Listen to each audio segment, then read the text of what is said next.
Nous avons vu jusqu'à présent la première partie de la vie cachée de Jésus-Christ, c'est-à-dire sa naissance et puis toutes les circonstances qu'il y a eu autour de sa naissance. Sa naissance, ensuite la manifestation de sa naissance au berger et au roi mage, circoncision, présentation au temple, et puis ensuite massacre des saints innocents qui d'ailleurs sont fêtés le 28 décembre dans l'Église. Saint Joseph, la très sainte Vierge, l'enfant Jésus, la Sainte Famille, c'est comme cela qu'on les appelle, sont en Égypte. Et là, Saint Joseph est obligé de retrouver un travail pour nourrir sa famille, en attendant qu'on lui dise finalement de rentrer en Terre Sainte.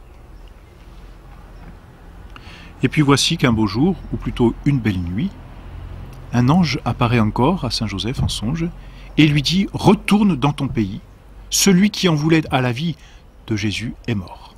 Le roi Hérode est mort. Donc il n'y a plus rien à craindre pour l'enfant Jésus. » Alors Saint Joseph, docile à la providence, eh bien, prend ses affaires, prend sa femme, prend l'enfant Jésus et retourne en Terre Sainte. Voyez-vous, dans l'Évangile, on n'a absolument aucune parole de Saint Joseph, on n'a que ses faits. Saint Joseph, nous l'avons vu il y a quelques leçons, troublé par la très sainte Vierge parce qu'elle est enceinte. Saint Joseph, troublé dans son sommeil parce qu'il doit fuir, retrouver une situation. Saint Joseph, à nouveau troublé dans son sommeil parce qu'il doit repartir en Terre Sainte. C'est tout ce que nous savons. Et nous voyons comment Saint Joseph participe déjà, on peut dire, de la croix de notre Seigneur Jésus-Christ, mais s'y soumet avec beaucoup de docilité. Alors on revient en Terre Sainte, et la deuxième partie, si l'on peut dire, de la vie cachée de Jésus-Christ va se passer à Nazareth, dans la petite ville de Nazareth, en Galilée. L'Évangile, là, nous apprend très peu de choses. On ne sait même rien.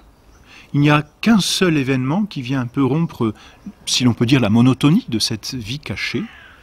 C'est ce qui s'est passé à l'âge de 12 ans pour l'enfant Jésus. La fête de la Pâque oblige les Juifs à monter à Jérusalem, et c'est un devoir pour tout Juif, à partir de la 12e année, justement, de monter à Jérusalem. L'enfant Jésus vient d'avoir 12 ans, la Pâque approche. Que font la très sainte Vierge et Saint Joseph? Ils vont à Jérusalem avec l'enfant Jésus pour y célébrer la fête. Et puis, lorsque la fête, l'octave de la fête, toutes les conséquences de la fête bien, sont terminées, on décide de rentrer à la maison. Alors les caravanes quittent Jérusalem, Saint Joseph d'un côté, probablement avec la caravane des hommes, la très sainte Vierge d'un autre côté, probablement avec la caravane des femmes, quittent Jérusalem.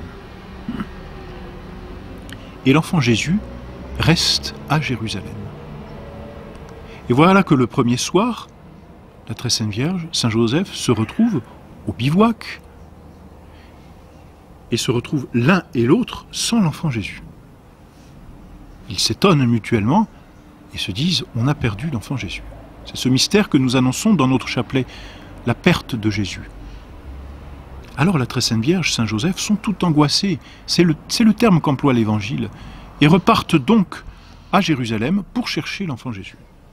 3 jours durant, ils vont arpenter les rues de la grande ville sans trouver leur enfant.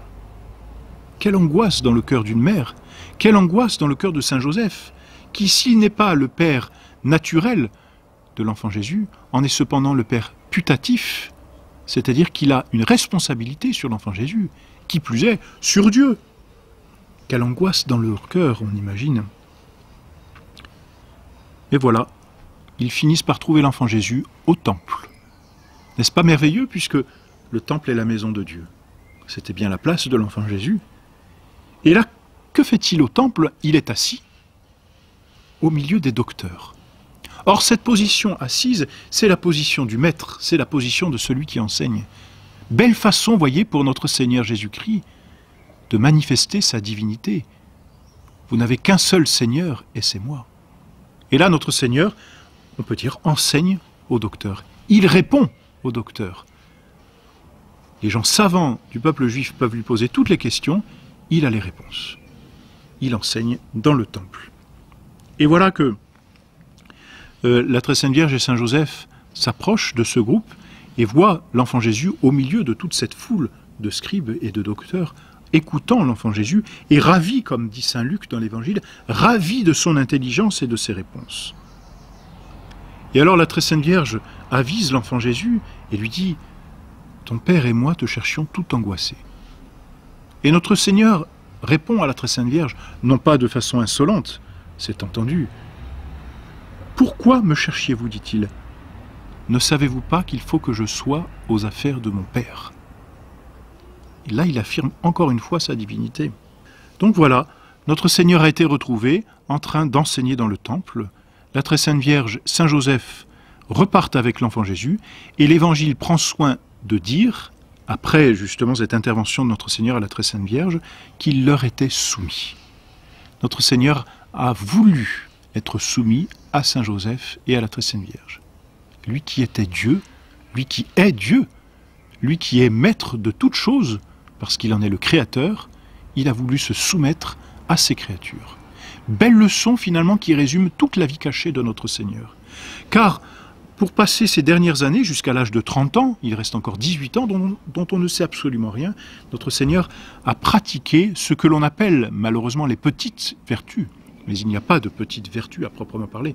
Toutes les vertus bien exercées sont grandes aux yeux de Dieu. Mais notre Seigneur a voulu exercer toutes ces vertus cachées. Vertus d'humilité, vertus d'obéissance, vertus de patience, vertus de travailleur, d'attention à faire la volonté de ses parents. Voilà notre Seigneur exerçant et se montrant ainsi le modèle de tous les religieux. Car les religieux qui entrent en religion, finalement, ne font qu'imiter notre Seigneur dans sa vie cachée, mais dans une vie absolument de sainteté. Et donc, notre Seigneur a travaillé avec Saint Joseph. Il a exercé le métier de charpentier. Voilà pour la vie cachée de notre Seigneur.